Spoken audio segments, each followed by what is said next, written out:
Assalamualaikum warahmatullahi wabarakatuh. Anak-anak semuanya dimanapun berada, alhamdulillah pada kesempatan yang baik ini kita bisa kembali lagi melaksanakan kegiatan pembelajaran secara online untuk mapel fikih kelas 7 MTS semester Kasal. Kali ini kita akan membahas bab yang ketiga, yaitu sholat fardu 5 waktu sebagai pembentuk karakter disiplin. Sebelum dilanjut ya, Pak Guru ucapkan terima kasih yang sudah mendukung channel Ari Production dengan cara like, share, dan subscribe. Semoga bermanfaat. Baik anak-anak semuanya, kalian perhatikan dulu peta kode berikut ini ya. Ini adalah tata cara pelaksanaan sholat fardu 5 kali. Ya, nanti kita akan bahas meliputi pengertian sholat fardu, syarat sah sholat fardu, kemudian syarat wajib sholat fardu, perkara yang membatalkan sholat fardu. Nanti juga ada dasar hukum sholat fardu, baik dari Al-Quran, kemudian hadis Rasulullah SAW. Kemudian tata cara pelaksanaan sholat fardu. Nah, nanti juga kita akan belajar mengenai syarat sah sholat fardu dan juga hikmah pelaksanaan sholat, ya, meliputi menjadikan hidup lebih sehat dan membentuk kedisiplinan individu. Baik. Semoga setelah melaksanakan kegiatan pembelajaran kali ini, kalian bisa menjalankan ibadah sholat 5 waktu ya, dengan benar, dengan betul, dengan istiqomah, dan mudah-mudahan kita bisa mengambil hikmah dari pelajaran kali ini. Baik, anak-anak semuanya, kalian perhatikan dulu, ini adalah gambar tata cara pelaksanaan sholat. Kalian cermati dengan baik. Oke, setelah kalian tadi mengamati gambar, coba kalian buat beberapa pertanyaan. Contohnya, apa saja yang termasuk rukun sholat? Bagaimanakah cara mengerjakan sholat bagi orang yang sakit? Oke ya, ini adalah hal yang sangat penting. Kalian perhatikan dengan baik dan kalian ya kerjakan sholat 5 waktu tentunya ya, karena itu merupakan kewajiban kita sebagai umat Islam. Baik anak-anak semuanya, kalian perhatikan ini pengertian sholat fardu. Selama ini kita telah melakukan sholat fardu 5 kali dalam sehari semalam. Tahukah kita apa yang dimaksud dengan sholat? Nah, secara bahasa, sholat adalah berdoa atau doa meminta kebaikan. Pengertian ini selaras dengan kandungan ayat dalam Al-Quran, surat At-Taubah. Mari kita baca bersama. Wassalli alaihim inna sholataka sakanul lahum. Yang artinya adalah, dan berdoalah untuk mereka, sesungguhnya doamu itu menumbuhkan ketentraman jiwa bagi mereka. Al-Quran surat At-Taubah ayat 103. Kayak anak-anak ya. Nah, kemudian secara istilah kalian perhatikan, sholat merupakan semua perkataan dan perbuatan tertentu yang dimulai dari takbir dan diakhiri dengan salam. Sholat yang diwajibkan sebanyak 5 kali sehari semalam, yang biasa kita kenal dengan nama sholat subuh, zuhur, asar, maghrib, dan sholat isya. Sholat fardu wajib hukumnya bagi setiap orang muslim, baik laki-laki dan perempuan yang berakal dan telah memasuki masa balik. Oke, bisa dipahami anak-anak? Ini adalah pengertian sholat menurut istilah.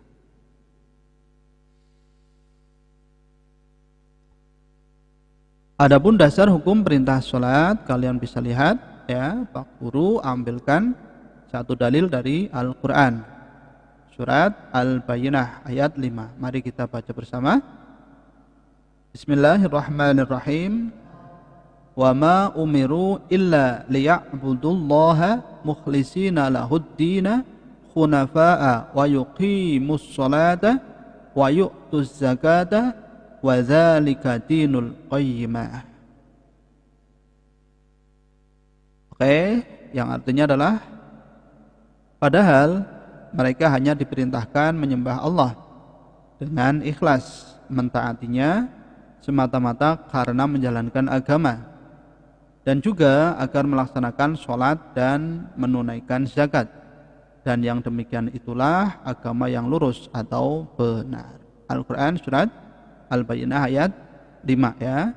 Ini dalil perintah tentang sholat, salah satunya. Selanjutnya adalah syarat wajib dan syarat sah sholat. Kalian perhatikan,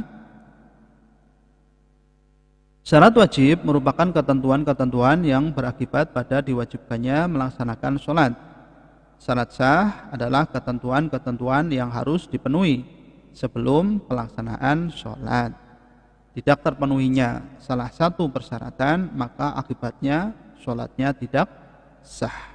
Ini adalah perbedaan antara syarat wajib dan syarat sah. Bisa dipahami anak-anak?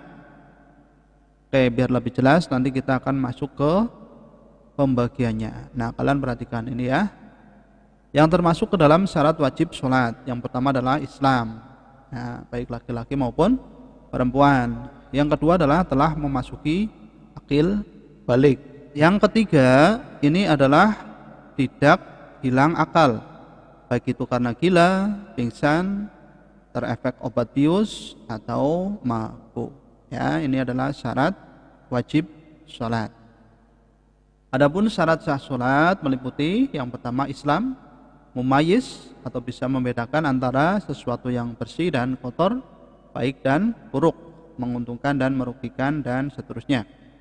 Kemudian tidak hilang akal, masuk waktu sholat, suci dari hadas kecil dan hadas besar, kemudian suci dari najis, baik mukhafafah, mutawassithah, dan mukhaladhah, menutup aurat, menghadap arah kiblat, kemudian berniat, tertib ya, sewaktu menunaikan sholat, kemudian muwalah ya, atau tidak terputus-putus dalam melaksanakan setiap rukun sholat, kemudian tidak berbicara kecuali yang berkaitan dengan bacaan dalam sholat, kemudian tidak banyak melakukan gerakan yang tidak berkaitan dengan sholat, dan tidak mengunyah makanan dan minuman ya. Ini adalah syarat wajib sholat dan syarat sahnya sholat. Bisa dipahami anak-anak?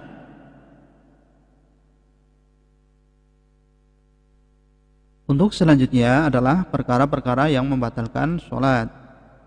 Kalian perhatikan, yang pertama adalah datangnya hadas kecil maupun besar di tengah-tengah sholat. Yang kedua, menempelnya najis yang tidak dapat dimaafkan pada badan, pakaian, dan tempat sholat, kecuali langsung disingkirkan.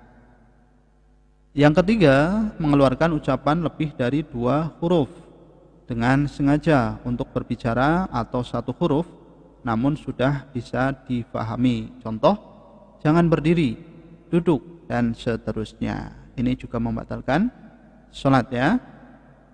Kemudian tertawa lebar ketika dalam sholat, makan dan minum meskipun hanya sedikit, murtad ketika dalam sholat, gila ketika dalam sholat, berpaling dari arah kiblat, kemudian tersingkapnya pakaian sehingga terbuka auratnya. Selanjutnya meringkas rukun sholat seperti ruku dan i'tidal ya, dijadikan satu sehingga dari ruku langsung sujud. Ini juga membatalkan sholat.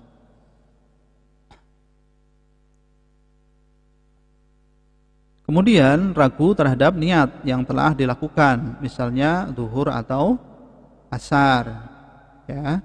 Kemudian mengubah niat dari sholat fardu menjadi sholat lainnya, misalnya sholat zuhur niatnya diganti dengan sholat gerhana matahari, ini batal.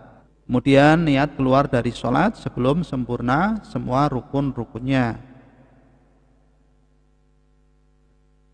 Selanjutnya adalah bimbang dalam sholatnya, apakah akan meneruskan atau membatalkannya. Kemudian menggantungkan pembatalan sholat pada suatu perkara. Contoh, dalam sholat mengatakan, jika haid datang saya akan membatalkan sholat. Nah, ini juga batal. Kemudian sengaja meninggalkan sholat 1 rukun sholat ya. Selanjutnya, sengaja mengulang-ulang rukun dengan tujuan bersenda gurau. Ini juga membatalkan sholat. Kalian cermati dengan baik ya. Yang ke-18 adalah mencampur aduk rukun sholat. Contoh, mendahulukan rukun tertentu dan mengakhirkan yang lain di luar ketentuan. Ini tidak boleh.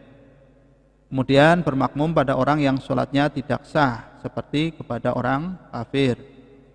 Selanjutnya, sengaja memanjangkan rukun yang pendek. Ini juga membatalkan sholat. Mendahului atau tertinggal dua rukun yang berupa perbuatan atau fi'li, ya, yang dilakukan imam tanpa uzur. Ya, ini juga membatalkan sholat. Kemudian mengucapkan salam sebelum waktunya. Mengucapkan takbiratul ihram kedua kali, ya, dengan niat memperbaharui sholat. Nah, ini juga sholatnya batal. Kemudian dengan sengaja kembali duduk tasyahud awal pada saat sudah dalam kondisi berdiri.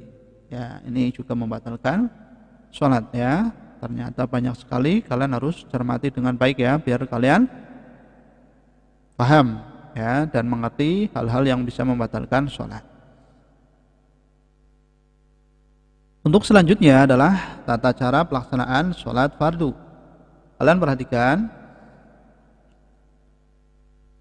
tahukah kita dalam pelaksanaan sholat terdapat satu rukun, dua sunnah ab'ad, dan ketiga ada sunnah hayat.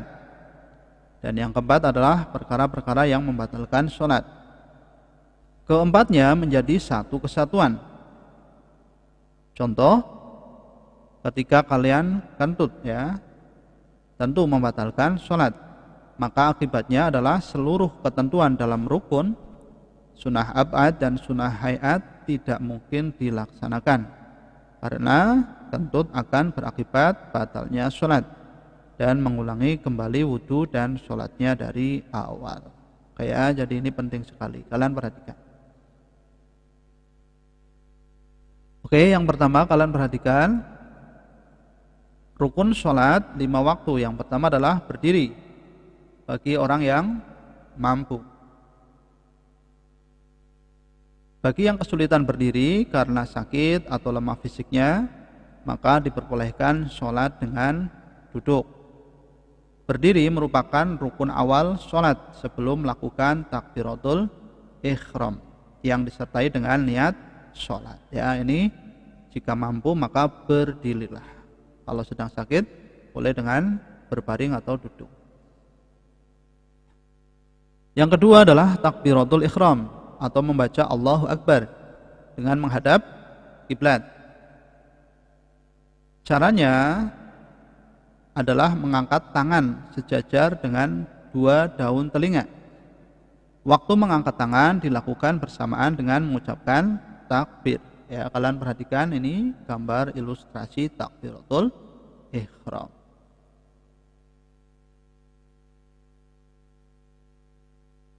Selanjutnya adalah yang ketiga, berniat di dalam hati bersamaan dengan takbiratul ihram.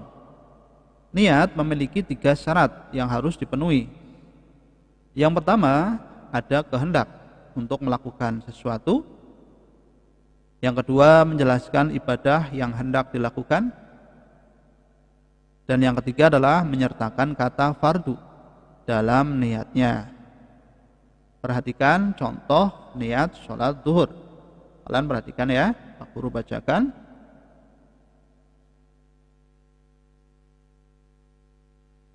Usolli fardhu dhuhri arba'a raka'atin mustaqbilal kiblati ada'an lillahi ta'ala.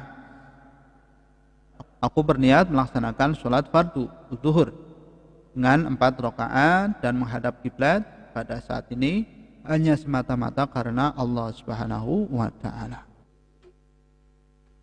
Oke, sampai di sini dulu, bisa dipahami ya anak-anak ya.